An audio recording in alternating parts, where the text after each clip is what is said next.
Las hermanas tuvieron una relación muy compleja. Nunca fue hostil ni amorosa, fue una mezcla de los dos. Vivían en la corte de un hombre peligroso y poderoso, donde había innumerables oportunidades para ascender, pero donde un solo error les costaba su reputación, la fortuna de su familia y hasta sus vidas. Esta es una historia de ambición y poder, de deseo y obsesión, de un hombre que podía tomar lo que quisiera y de dos hermanas que sufrieron las consecuencias.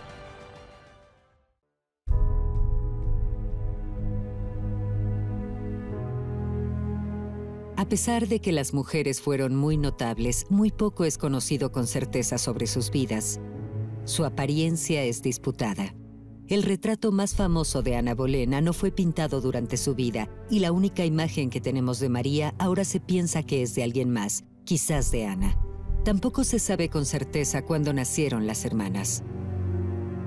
Tristemente, solo los nacimientos de los herederos hombres estaban bien registrados. Como resultado, las mujeres eran olvidadas con frecuencia. Y si hubieran sido de una familia real, entonces sus nacimientos hubieran sido registrados. Los Bolena eran importantes, pero en el gran esquema de las cosas eran una familia bastante modesta y moderada, y no se consideró importante registrar los lugares y las fechas de nacimiento de esas dos mujeres. María Bolena es considerada la mayor debido a varias piezas de evidencia, ninguna de las cuales es absolutamente conclusiva, pero probablemente la más convincente es que cuando su hermana Ana recibió un título, fue referida simplemente como una de las hijas de Thomas Bolena. Si Ana fuera la mayor, lo hubieran dicho en el título.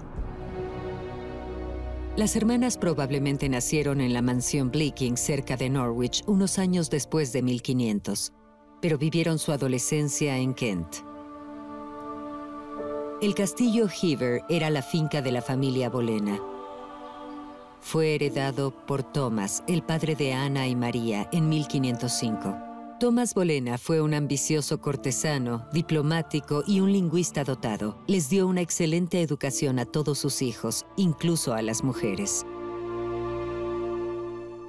Si tenías hijas, podías educarlas simplemente para ser esposas, futuras madres. Les daban costura, cosas así, cosas que eran consideradas útiles para las mujeres. Pero si eras de una familia adinerada, les podías enseñar a hablar latín. La aritmética sería importante para que pudieran tener una buena educación. Fue evidente desde muy temprano que Ana era la precoz. Es referida a menudo como una niña muy ambiciosa, muy inteligente, así que es claro que de las dos hermanas, ella era la que tenía el mayor intelecto. Cerca de 1513, la adolescente Ana fue enviada a Europa. Su padre le aseguró un lugar en la corte de la archiduquesa Margarita de Austria. Fue un triunfo para Ana y los Bolena. La corte era considerada como la mejor escuela para damas jóvenes en Europa. Ir a la corte de Austria de Margarita, no puedo describir lo importante que fue para ella. Es como si tu hija fuera actriz y tuvieras la oportunidad de ponerla en una película de Steven Spielberg. Es como darle esa oportunidad. La corte de Margarita de Austria era conocida por ser bastante extravagante y artística, y Margarita de Austria era ella misma una mujer muy amable y generosa. Y hay evidencia de que fue muy cercana personalmente a Ana. De inmediato tomó a Ana, reconoció un alma gemela. Y qué mejor educación para la joven Ana Bolena que ser educada por una de las cortes más cultas y civilizadas del mundo. La pobre María Bolena fue dejada atrás, haciendo sus bordados y vista como la segunda mejor. Era natural que María resintiera a su precoz hermana menor. La oportunidad de María vendría. En 1514, María y Ana fueron escogidas para servir como damas de compañía de la hermana menor de Enrique VIII, que iba a casarse con el rey de Francia. Ana, sin embargo, aún estaba en la corte de Margarita de Austria, así que María fue sola. El matrimonio no fue un éxito. Luis XII murió solo 3 meses después de la boda. La corona pasó al primo de Luis, Francisco. Poco después, Ana se unió a su hermana en la nueva corte francesa. Pero las hermanas Bolena tendrían experiencias muy distintas ahí. En este punto empiezas a ver que las vidas de Ana y María divergen, que María es más amante de su hogar, no comprende realmente las intrigas espinosas y mordaces de la vida en la corte. Pero Ana disfruta de las justas, disfruta de las peleas. Claudia de Francia dejó que las otras damas regresaran, pero le ofreció a Ana quedarse en la corte con ella. Ella es una reina francesa, muy culta, muy educada, muy respetada, pero quería a Ana. La vida de Ana estuvo basada en Francia por un buen número de años. Ella mantuvo los gustos franceses por el resto de su vida. Ana permaneció expuesta a esta corte renacentista altamente culta y artística. Y ciertamente estuvo expuesta a algunas mujeres muy poderosas. La reina madre de Francia, Luisa de Saboya, por ejemplo. Y pudo ser capaz de ver cómo las mujeres de influencia y poder eran capaces de operar por ellas mismas. Ese tiempo fue formativo en términos de la mujer en la que se convertiría. Ana permanecería en Francia por 7 años. María tuvo un tiempo menos exitoso en la corte de Francia. El nuevo rey era un famoso mujeriego. Parece que María estuvo entre sus conquistas y se corrió la voz. María pronto llamó la atención de Francisco, quien era muy similar a Enrique VIII. Su imagen reflejada en Francia amaba a las mujeres, amaba las cosas finas en la vida, y por supuesto María Bolena era una reconocida belleza, así que pronto llamó su atención. María desapareció de los registros históricos por los próximos 5 años. No estuvo en la corte francesa ni inglesa por los siguientes 5 años. Algunos han especulado que fue a una casa noble en Francia. Ahí, fuera de la vista, su reputación podía arreglarse y María podía ser instruida en la conducta que se esperaba de ella. Todo lo que se sabe con certeza es que el 4 de febrero de 1520 María estaba en Inglaterra, ya que ese es el día en que se casó.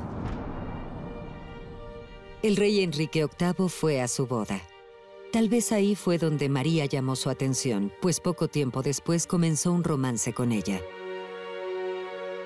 El romance de María con Enrique VIII es fascinante porque hay evidencias muy fuertes que sugieren que no estaba completamente complacida con eso y que Enrique maniobró para ponerla en una posición que la obligó a convertirse en su amante. Usualmente esperaba que una mujer estuviera casada para seducirla y cualquier hijo que ella tuviera sería adjudicado a su esposo.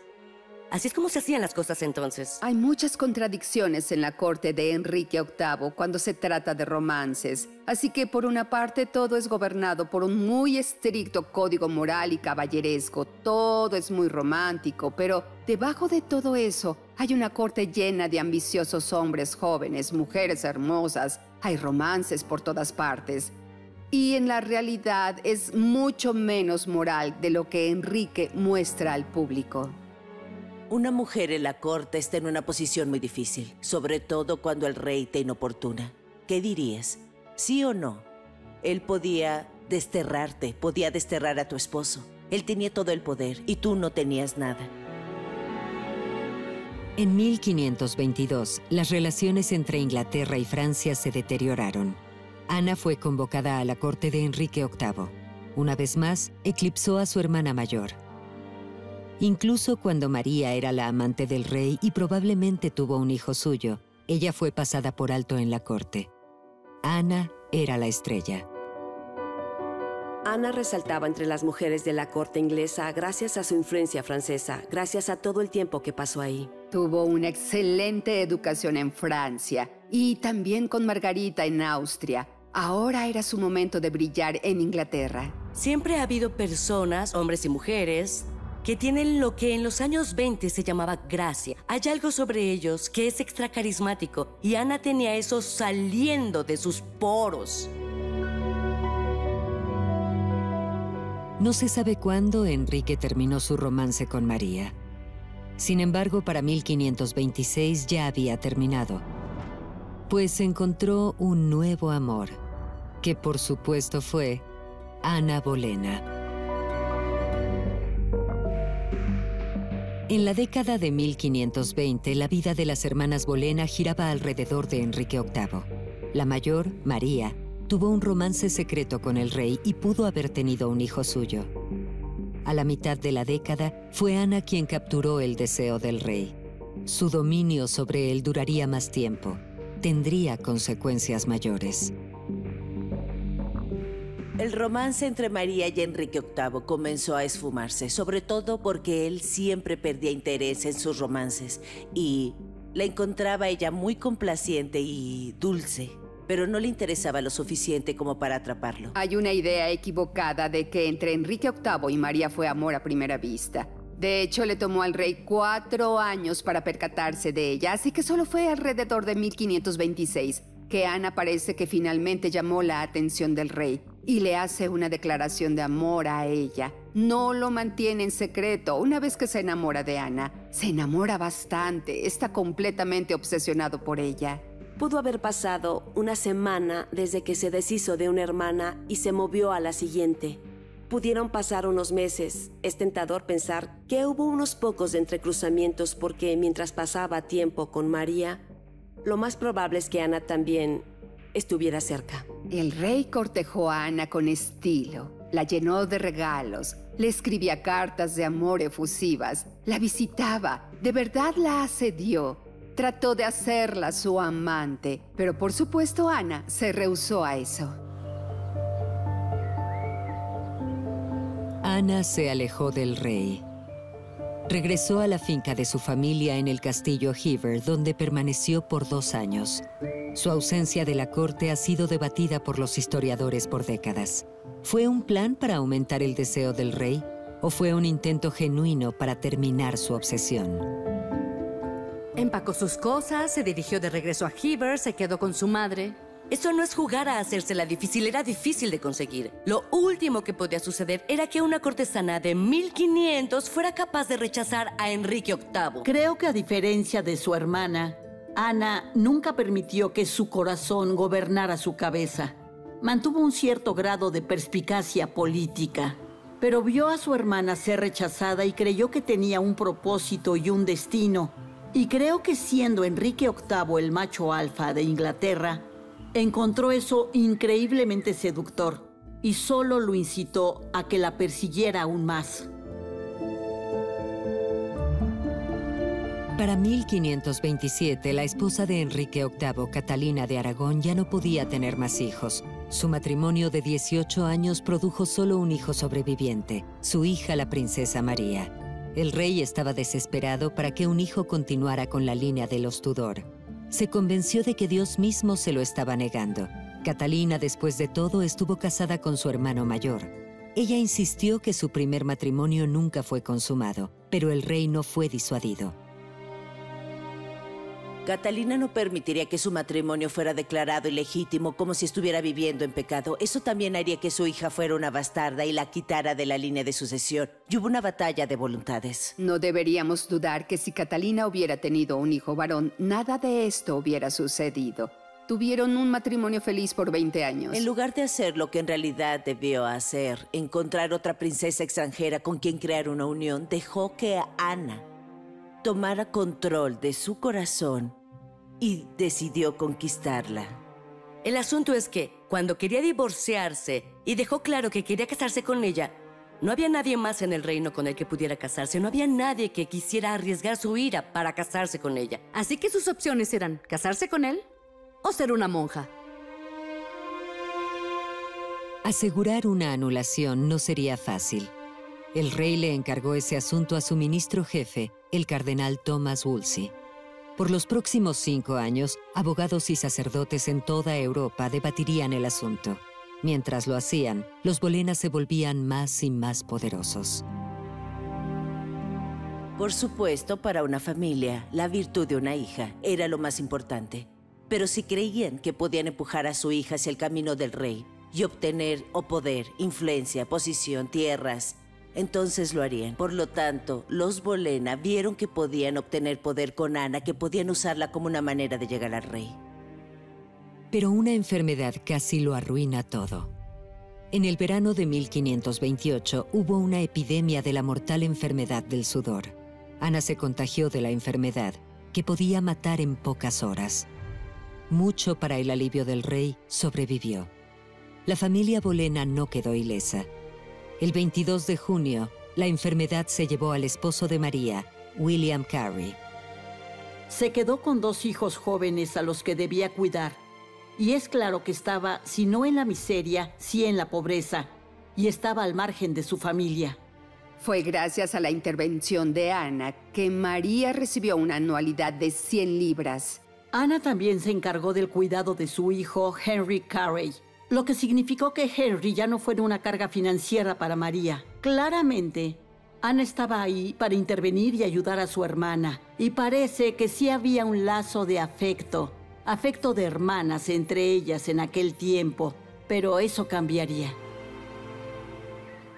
La viuda María dejó la corte y regresó al castillo Hever. Una vez más, desapareció de los registros históricos por varios años. Ana y el resto de su familia tenían problemas más grandes. Había poco progreso en la anulación del matrimonio del rey y Catalina.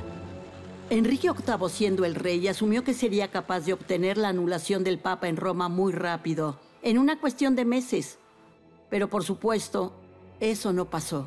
No estaba preparado para esto. Ana no estaba preparada para esto. Nadie estaba preparado para lo difícil que sería. Enrique VIII estaba en una posición imposible. Catalina no se irá, no se retirará. No dirá que su matrimonio fue consumado con Arthur. El Papa la apoya, al igual que el Sacro Emperador Romano. Parece que no hay manera de que lo pueda conseguir. Rumores del romance del rey con María Bolena también se extendieron. Expusieron la hipocresía del caso del rey. Porque si la relación de Catalina con su hermano hacía su matrimonio incestuoso, entonces el romance del rey con María imposibilitaba cualquier conexión con Ana. El continuo fracaso de asegurar la anulación enfurecía al rey. Buscó a alguien a quien culpar. Wolsey fue un hombre muy poderoso en la corte por muchos años, la mano derecha del rey. Jugó un papel muy importante en tratar de obtener la anulación del matrimonio del rey con Catalina. Sin embargo, falló repetidamente y creo que Ana comenzó a culparlo por no perseguir la anulación tan vigorosamente como ella pensaba que debía. Ese fue el primer golpe para el cardenal. La segunda parte fue que comenzó a negociar con Europa y se acordó que si el rey hacía a Ana a un lado, la negociación sería más fácil. Cuando Ana se enteró, se ofendió mucho y se enfureció completamente y se negó a tratar con Wolsey. Y básicamente le dijo al rey que si no lo arreglaba, ella no lo soportaría. Wolsey era un estadista brillante, muy astuto, pero calculó mal. Pensó que Ana era solo interés amoroso corto del rey y que ella pronto estaría fuera de la corte. Por supuesto que fue un grave error de cálculo y pagó el precio. Wolsey fue desterrado de Londres. Fue acusado de traición y se le ordenó regresar solo para enfrentar los cargos. Murió en el viaje. Con Wolsey muerto, Ana se volvió más poderosa y ganó un nuevo aliado en la figura de Thomas Cromwell. Él compartía las simpatías de Ana para reformar la iglesia y con su apoyo pronto tuvo el oído del rey. Intentó una estrategia distinta que la de Wolsey y el rey Enrique sería declarado jefe supremo de la Iglesia de Inglaterra. Nadie podría negarle nada. Los años de espera de Ana casi habían terminado. En 1531, Enrique VIII expulsó a su esposa de la corte. Nunca la volvería a ver. Ana era reina en todo menos en nombre. A principios de 1533, el rey y Ana por fin se casaron. La boda del rey y Ana fue tan secreta que no podemos saber con certeza cuándo sucedió. Probablemente fue el 25 de enero de 1533 en Whitehall. En aquel entonces, el rey seguía casado con Catalina de Aragón, así que técnicamente era un bígamo en ese punto. Solo pudo haber unos pocos testigos. Debió ser un evento muy modesto. Y al final fue apresurado, y por una buena razón, pues Ana estaba embarazada. El rey desterró a su esposa de 2 décadas, rompió con la Iglesia Católica Romana y enfureció a la mitad del país. Todo por Ana. Todo por los hijos que le daría. Era el mayor triunfo de Ana. Su familia era la más influyente en el reino. Incluso María, aún recluida en el castillo Hever, ascendería junto con su hermana. La victoria parecía total, pero esta supremacía bolena duraría poco tiempo.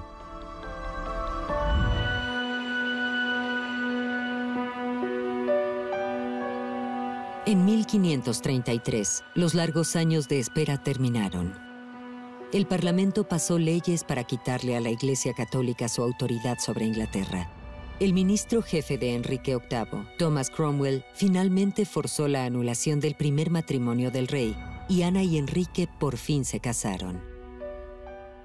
Todo estaba listo. Ese junio, la embarazada Ana Bolena fue por fin coronada reina de Inglaterra. La coronación de Ana Bolena fue un asunto extraordinariamente lujoso, como nunca se había visto en Inglaterra. El rey no reparó en gastos, hubo desfiles y celebraciones en toda la capital. Hubo una procesión de barcos en el Támesis. Las celebraciones duraron 4 días. Miles de personas fueron a ver el espectáculo. Hubo fiestas. Ella fue cargada en una litera por las calles y las personas realizaron obras de teatro. Así que fueron 4 días de festividades, todo por ella. Así que debió sentirse que ella era la segunda persona más importante en el reino. Ella hizo lo que ninguna otra mujer había hecho antes. Tomó al rey para ella sola. Y lo más importante es que ella era de verdad la esposa del rey. Estaba enamorado de ella. No fue un matrimonio arreglado que él hizo para sus propósitos dinásticos. De verdad estaba enamorado de ella y ahora Ana era la reina. El público odiaba a Ana Bolena. Tenía muy pocos simpatizantes. La veían como la usurpadora de la verdadera reina, Catalina de Aragón, quien era muy amada por la gente. La hermana viuda de Ana, María, regresó a la corte. Ella fue nombrada como una de las nuevas damas de compañía de la reina, pero de nuevo, su tiempo en una corte real fue infeliz. Tal como ella lo escribió en una carta, vi que el mundo hacía muy poco por mí. Ella sostuvo la carga de la impopularidad de su hermana y estaba muy consciente de eso. Todos estaban convencidos de que la nueva reina le daría al rey lo que más deseaba. En septiembre de 1533, Ana dio a luz a una bebé. El nacimiento de Elizabeth fue una catástrofe. Era saludable, era fuerte, pero una mujer. El rey estaba convencido de que sería un hombre y para él fue como un presagio. Fue una burla de todo lo que hizo para casarse con Ana y desterrar a su primera esposa, porque la única razón por la que Ana hubiera sido aceptada por la población de Inglaterra es si hubiera dado a luz a un príncipe, un heredero. El momento en que ese bebé fue declarado como mujer fue el comienzo del final.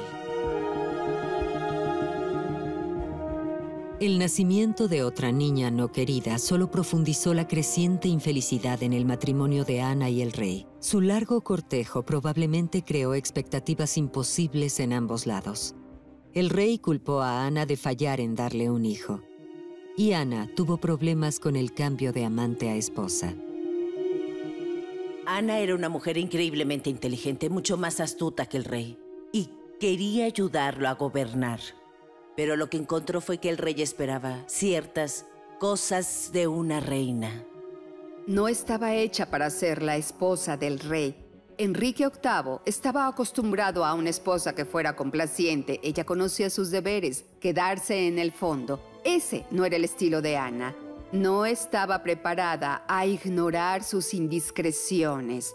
Y cuando supo que comenzaba a prestarle atención a otras mujeres, se enfureció y lo reprimió frente a sus cortesanos, algo que él odiaba. Una mujer que era muy religiosa, que se negó a ser la amante del rey sin importarle nada. De ahí es de donde salen todas las historias del mal temperamento de Ana. ¿Cómo es que no empezó a apuñalar al rey? No lo sé. A pesar de sus discusiones, Ana se embarazó otra vez. En 1534 casi completa su embarazo cuando tuvo un aborto espontáneo. Perdió al bebé. Era un hombre. Su segundo embarazo lo presumió, por supuesto. Tenía mucha confianza, hablaba sobre sus ansias y de verdad mostró el hecho de que estaba embarazada otra vez. Ana perdió a ese bebé muy tarde en su embarazo, posiblemente en el 7º u 8º mes, lo que debió ser un evento bastante traumático para ella. Enrique VIII parece que no pudo soportar eso. Claramente fue un evento emocionalmente destructivo para los dos. Ana se embarazó de nuevo muy rápido, pero comenzamos a ver el mismo patrón que vimos con Catalina de Aragón. Embarazos fallidos, abortos, embarazos que no fructificaban. Y cada vez que un embarazo fallaba, el rey amaba a Ana un poco menos. Ana perdió a un hijo y estaba perdiendo al rey. La tristeza y furia que sintió fueron exaltadas por las acciones de su hermana. Al final del verano de 1534, pocas semanas después del aborto de Ana, María reapareció en la corte. Claramente estaba embarazada.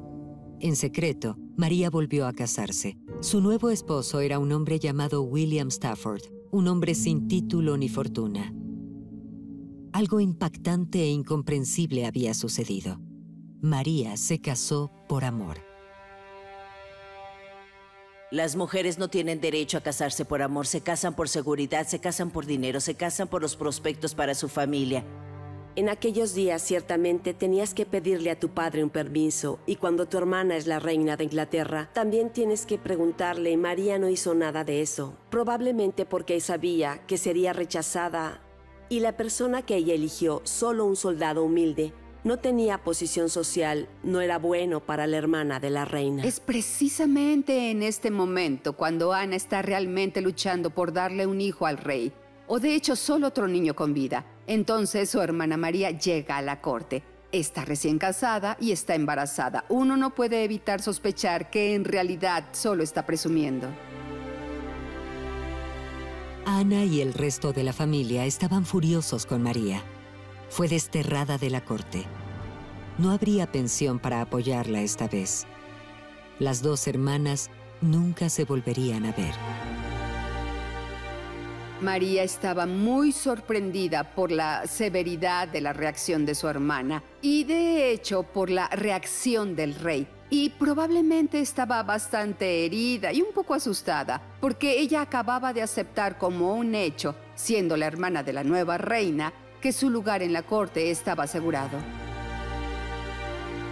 En una carta a Cromwell, María escribió: «Buen secretario principal, pídale a su Alteza Real que tal y como siempre ha sido su costumbre, tenga piedad de nosotros». ¿Por qué le escribió a Cromwell? Bueno, es el hombre más poderoso de Inglaterra después del rey. Es el nuevo ministro jefe de Enrique VIII. Y es gracias a Cromwell que Ana Bolena está en el trono. Él consiguió la anulación y puso a Ana en el trono. Así que, por supuesto, María le suplica que le ayude, pero sus súplicas caen en oídos sordos. Para aquel entonces, el astuto Cromwell ya no era amigo de Ana. Le ayudó a convertirse en reina, pero los dos discutían con frecuencia. Después del rompimiento de Inglaterra con Roma, un gran premio estaba en juego para reclamar: las tierras y propiedades de las órdenes monásticas. Pero Ana y Cromwell discrepaban sobre cómo utilizar el dinero. Thomas Cromwell envió a sus escuadrones a toda Inglaterra para averiguar cuánto dinero tenían los monasterios, y Ana sintió que el dinero de los monasterios, si lo obtenían, debía ser usado para buenas obras y crear oportunidades educativas, entregando a la caridad. Cromwell consideraba que debía ser entregado a las arcas reales para beneficio del rey. Ella no quería la disolución de los monasterios. Luchó contra eso y quizá eso fue lo que la mató. Ana hizo que su sacerdote predicara un sermón en el que habló sobre cómo Cromwell trataba la disolución de los monasterios y quedándose con parte del dinero, tal vez no para sí mismo, tal vez no para causas dignas. Cromwell encontró ese sermón muy amenazador y comenzó a enfrentarse a Ana. Era una cuestión de supervivencia. Ana se encontraba entre Thomas Cromwell y el dinero, lo que resultó no ser un buen lugar para estar. Ana cometió un gran error al hacerse enemiga del poderoso Thomas Cromwell, porque si quería eliminarla, lo podía hacer.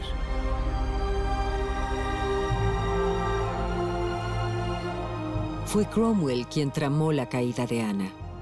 Cuando sucedió fue repentina y dramática. Pocas semanas después de la muerte de Catalina de Aragón, a principios de 1536, Ana tuvo otro aborto. Era su última oportunidad. Pocos meses después, Ana fue arrestada, acusada de traición. El 2 de mayo de 1536, fue llevada a la Torre de Londres. La caída de Ana Bolena fue tan repentina como brutal. Enrique VIII la persiguió obsesivamente por casi una década. Ahora, solo 3 años tras convertirse en reina, Ana fue enjuiciada y ejecutada. Ana estaba ahora en una posición bastante vulnerable. El rey claramente perdió interés en ella. También perdió confianza en ella porque no le dio el hijo que él deseaba. Sus ojos cayeron sobre una nueva dama de la corte, Jane Seymour. Jane Seymour era lo más opuesto de Ana. Era dulce, era gentil. Se estaba retirando y el rey se obsesionó por el hecho de que debía casarse con Jane y tener un hijo con ella. Había un hombre que tenía el poder y el ingenio para eliminar a una reina. Después de todo, ya lo había hecho antes. La mayoría de los historiadores ahora están de acuerdo en que fue Thomas Cromwell quien realmente conspiró contra Ana. Ahora bien, Thomas Cromwell sabe que una anulación no servirá esta vez. Tiene que deshacerse de Ana permanentemente, así que inventa un rumor. Logró asegurar confesiones de las damas de la cámara de Ana, quienes hicieron acusaciones contra la reina sobre su falta de decoro con otros caballeros de la cámara del rey. Ana fue acusada de adulterio no solo con uno, sino con 5 hombres, incluido su propio hermano George. Ahora no es coincidencia que cada uno de esos 5 hombres fueran enemigos de Thomas Cromwell. Está matando a 2 pájaros de un solo tiro. Al acusarla de incesto, el rey no se vio mal. Si hubiera cometido adulterio con un solo hombre, tal vez era porque el rey le fallaba. Pero si era tan viciosa y asquerosa como para acostarse con su propio hermano, entonces claramente no era la culpa del rey. Algo estaba mal con ella.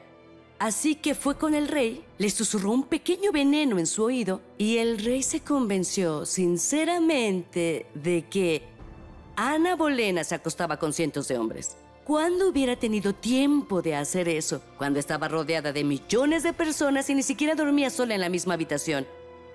Magia, supongo. Por los crímenes de adulterio, incesto y traición, solo podía haber un castigo. Ana fue arrestada el 2 de mayo. 5 hombres, incluido el hermano de Ana, George, fueron encarcelados en la Torre de Londres. Cuando llegó a la torre, sabía que nunca saldría. No sería un juicio justo. En esos primeros días, parece que tuvo una especie de colapso. Estaba consternada. Hubo muchas divagaciones incoherentes en las que caviló sobre lo que la debieron acusar. Cromwell hizo buen uso de eso. Durante el encarcelamiento de Ana en la torre, se volvió histérica. En un punto se puso las manos alrededor del cuello diciendo: «Tengo un cuello pequeño. La ejecución no durará mucho». Pero al final de todo esto, su valentía realmente brilló. Los primeros juicios se realizaron el 12 de mayo. 3 cortesanos y un músico fueron acusados de adulterio con la reina. Los 4 fueron declarados culpables y condenados a muerte. 3 días después, Ana y su hermano fueron enjuiciados. Los cargos acusaban a Ana de despreciar su matrimonio y realizar malicia en contra del rey, y satisfacer diariamente sus deseos carnales. Ana se enfrentó a un jurado de nobles, presidido por su tío, el duque de Norfolk. Pero para entonces su familia ya no podía hacer nada para ayudarla. En la corte Tudor, cuando alguien era acusado de un crimen, entonces se asumía que eran culpables de ese crimen. a menos que pudieran demostrar su inocencia. Debemos recordar que el único hombre que confesó acostarse con Ana era el único hombre de estatus social lo suficientemente bajo como para ser torturado. Pero es el único que confesó. Los hombres que no podían ser torturados legalmente, cada uno de ellos se fue a su tumba diciendo que eran inocentes. Fue una mezcolanza de chismes y habladurías entretejidas con las que se fabricó el infame juicio contra Ana. No sería un juicio justo. Era un hecho consumado. Sería declarada culpable de adulterio junto con todos esos hombres. Y como consecuencia, ella y ellos serían ejecutados en público. El 19 de mayo de 1536, Ana Bolena fue ejecutada. Enrique VIII le dio un último acto de piedad, el cual fue que en lugar de usar una hacha, hizo venir a un espadachín de Francia para que le cortara la cabeza de un solo golpe.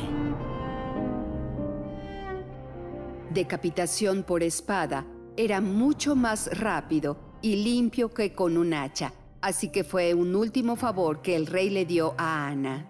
Entonces se arrodilló en el cadalso, se arregló su falda y se dice que hubo un punto en el que miró brevemente al espadachín y él llamó a su ayudante para que trajera la espada al cadalso y ella miró en dirección de esa voz y el espadachín golpeó con un movimiento rápido y su cuello se separó de su cuerpo.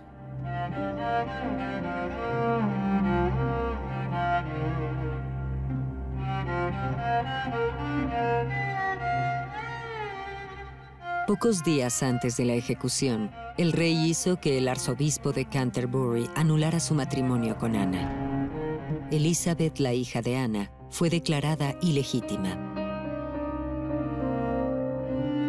Quería asegurarse completamente de eso. No bastaba con ejecutarla por adulterio. Tenía que disolver el matrimonio también. Necesitaba despejarle el camino a los hijos que tendría con Jane Seymour. Lo hizo siguiendo el hecho de que tuvo relaciones previas con la hermana de Ana, María. Esto los ponía juntos en el primer grado de afinidad, que iba en contra de las leyes morales y eclesiásticas. Y significaba que cualquier unión que hubieran tenido Ana y el rey no podía ser válida, y fue la razón por la que se anuló el matrimonio. Tras su ejecución, Ana fue enterrada en la capilla de la Torre de Londres. El rey se casó con Jane Seymour solo 11 días después. Ella le daría, por fin, el hijo que tanto deseaba. Eduardo nació el siguiente octubre. Jane murió poco después del nacimiento. Y a pesar de que se casó 3 veces más, Enrique VIII no tendría más hijos. Murió en 1547. La hermana de Ana, María, vivió en la oscuridad por el resto de su vida. No hay pruebas de que María se reconciliara con lo que quedaba de su familia. Después de que su padre murió en 1539, María heredó las propiedades de los Bolena y se convirtió en una mujer adinerada. No sabemos si estaba en Londres o en la corte. Desafortunadamente, no hay registros de lo que pensó sobre la caída de su hermana o de su hermano. Su familia fue públicamente humillada y terriblemente expuesta. Era claro que no había lugar para ella en la corte ni en la vida aristocrática de Gran Bretaña. Se sumió en la oscuridad. No sabemos mucho sobre su vida posterior, y eso pudo haber sido a propósito. Sabía cuándo mantener un perfil bajo.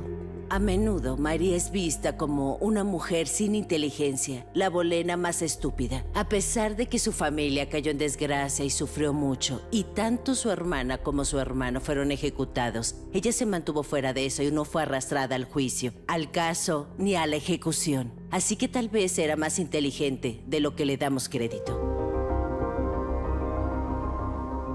María murió el 19 de julio de 1543.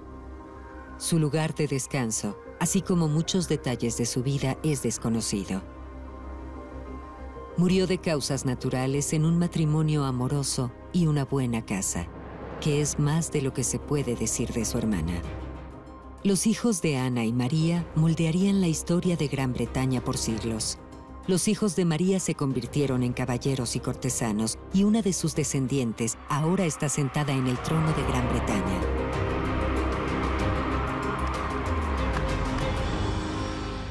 Elizabeth, la hija de Ana, fue restaurada en la sucesión. Se convertiría en una de las más grandes monarcas en la historia británica. En su propia época, pocos valoraron a las hermanas Bolena más allá de su potencial de capturar el ojo de un hombre poderoso para darle placer u otorgarle un hijo. Creo que el legado de ambas es el hecho de que aún estamos hablando de ellas 500 años después. Ana Bolena fue una fuerza de la naturaleza. Fue una mujer adelantada a su tiempo de muchas maneras. Jugó un papel muy importante y fundamental en la Reforma. Tanto que realmente cambió el paisaje. María, en cambio, fue más convencional. Era una mujer acomodada, que se convirtió en la amante del rey y vivió una vida confortable después. Es una desgracia que estas dos mujeres sigan siendo acusadas de ser zorras por causas que no podían controlar. Así que pienso que su legado está manchado y no debería ser así. Su legado debería ser que fueron fuertes, que hicieron lo mejor que podían con lo que tenían y que fueron castigadas por ser muy buenas en eso. Tienen un legado propio en sus acciones e identidades como individuos, como mujeres y como hermanas.